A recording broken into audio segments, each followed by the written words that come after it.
JDS 4 ಕ್ಷೇತ್ರಗಳಲ್ಲಿ star ಪ್ರಚಾರಕರಾದಂತಹ Modi, Amit Shah ಮತ್ತು ಯೋಗಿ ಆದಿತ್ಯನಾಥ್ ಇವರನ್ನ ಕರೆಸಿ 4ಕ್ಕೆ 4 ಕ್ಷೇತ್ರವನ್ನು ಗೆಲ್ಲಬೇಕು ಅಂತಕ್ಕಂಥ ಲೆಕ್ಕಾಚಾರ ಇದೆ.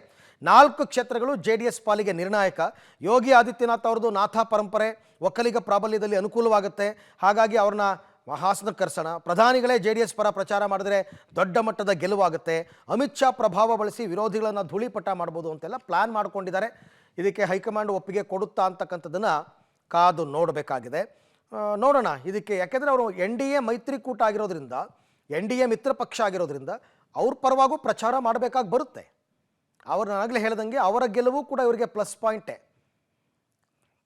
ಈ ಬಗ್ಗೆ ಮತ್ತಷ್ಟು ಮಾಹಿತಿ ನನ್ನ ಕೊಲೀಗ್ ರವೀಶ್ ಅವರಿಂದ ಪಡೆಯೋಣ. ರವೀಶ್, ಈಗ ಮೊದಲೆಲ್ಲ ಮೋದಿ ಅವರ ಪ್ರೋಗ್ರಾಮ್ ಹೆಂಗಿತ್ತು ಅಂದರೆ ಸುತ್ತಮುತ್ತ 4 ಲೋಕಸಭಾ ಕ್ಷೇತ್ರಗಳು, 5 ಲೋಕಸಭಾ ಕ್ಷೇತ್ರಗಳನ್ನ ಕೇಂದ್ರೀಕರಿಸಿ ಒಂದು ಕಡೆ ಪ್ರಚಾರ ಮಾಡೋದು, ಭಾಷಣ ಮಾಡೋದು, ಆ ಥರ ಪ್ಲಾನ್ಗಳೇನೋ ಆಗಿತ್ತು.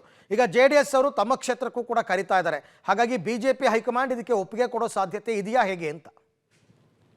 ಅರವಿಂದ್, ಖಂಡಿತವಾಗಿ ಕೂಡ. ಯಾಕೆಂದರೆ ಇನ್ನೂ ಕೂಡ ಸ್ಥಳ ಮಟ್ಟದಲ್ಲಿ ಅಂದರೆ ಮಂಡ್ಯ ಆಗಿರ್ಬೋದು, ಹಾಸನ ಆಗಿರ್ಬೋದು, ರಾಮನಗರ ಆಗಿರ್ಬೋದು, ಮತ್ತು ಕೋಲಾರ, ಬೇರೆ ಬೇರೆ ತುಮಕೂರು ಆಗಿರ್ಬೋದು, ಈ ಕ್ಷೇತ್ರಗಳಲ್ಲಿ ಎಲ್ಲೋ ಒಂದು ಕಡೆ JDS ಮತ್ತು BJPಯ ಸ್ಥಳೀಯ ಮುಖಂಡರುಗಳು ಜೊತೆಗೆ ಕಾರ್ಯಕರ್ತರು ಇನ್ನೂ ಕೂಡ ಜೆಲ್ ಆಗಿಲ್ಲ.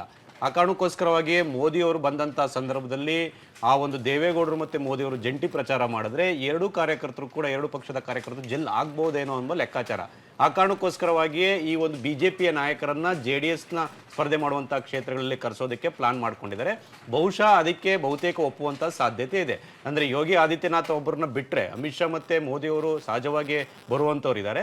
ಯೋಗಿ ಅವ್ರನ್ನೂ ಕೂಡ ಕನ್ವಿನ್ಸ್ ಮಾಡ್ತಾ ಇದ್ದಾರೆ. ಯಾಕೆಂದರೆ ಉತ್ತರ ಪ್ರದೇಶದಲ್ಲಿ 80 ಸೀಟ್ ಇದೆ, ಅಲ್ಲೇ ಒಂದು ರೀತಿಯಲ್ಲಿ ಗೆಲ್ಸ್ಕೊಬರೋ ಒಂದು ರೀತಿ ಜವಾಬ್ದಾರಿ ಯೋಗಿ ಆದಿತ್ಯನಾಥ್ ಅವ್ರಿಗಿದೆ. ಆ ಕಾರಣಕ್ಕೋಸ್ಕರವಾಗಿ ಎಲ್ಲೋ ಒಂದು ಕಡೆ ಅಮಿತ್ ಶಾ ಮತ್ತು ಮೋದಿ ಅವರು JDSನ ಕ್ಷೇತ್ರಗಳಲ್ಲಿ ಸಂಚಾರ ಮಾಡುವಂತಹ ಸಾಧ್ಯತೆ ಇದೆ. ಅಲ್ಲಿ ರೋಡ್ ಶೋ ನಡೆಸೋದಕ್ಕೂ ಕೂಡ ಒಂದು ರೀತಿಯಲ್ಲಿ ಪ್ಲಾನ್ ಮಾಡ್ಕೊಂಡಿದ್ದಾರೆ.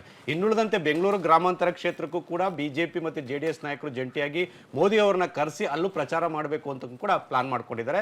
ಹಾಗಾಗಿ ಬಹುತೇಕ ಹಾಸನ ಮತ್ತು ಮಂಡ್ಯದಲ್ಲಿ ಮೋದಿ ಅವರು ಬಂದು ಪ್ರಚಾರ ಮಾಡುವಂಥ ಸಾಧ್ಯತೆಯೂ ಕೂಡ ಜಾಸ್ತಿ ಇದೆ ಅಂತಲೇ ಹೇಳ್ಬೋದು. ಅರವಿಂದ್, ಓಕೆ, ಥ್ಯಾಂಕ್ ಯು ತಮ್ಮೆಲ್ಲ ಮಾಹಿತಿಗೆ ರವೀಶ್, ಧನ್ಯವಾದ. ಸೊ ಯಾವ ರೀತಿ ಪ್ಲಾನ್ ಮಾಡ್ಕೋತಾರೆ ಅಂತಕ್ಕಂಥದ್ದು ನೋಡೋಣ.